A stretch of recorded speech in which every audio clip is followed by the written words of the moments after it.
Welcome to the Banker Lamp. Please enjoy the video. In this video, I will explain how to make an avocado keychain with clay. First, gather your materials.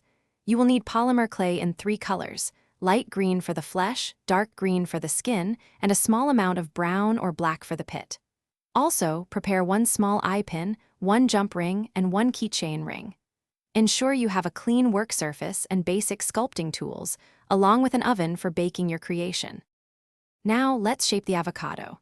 Take a piece of light green clay and roll it into a smooth, slightly flattened oval, about 1.5 inches long.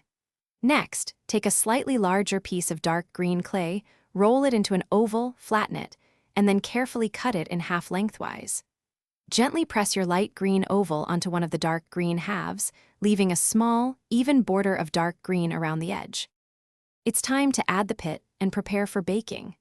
Roll a small ball of brown or black clay, about 1/4 inch in diameter, to form the avocado pit. Press this pit firmly into the center of your light green avocado flesh. Carefully insert the eye pin into the top of the avocado, ensuring it is secure.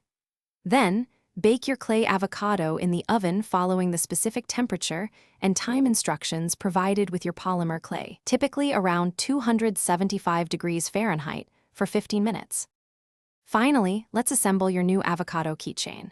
Once your clay avocado has completely cooled, it will be hard and ready for assembly. Take your jump ring and carefully open it with pliers. Attach one end of the open jump ring to the loop of the eye pin that you inserted earlier.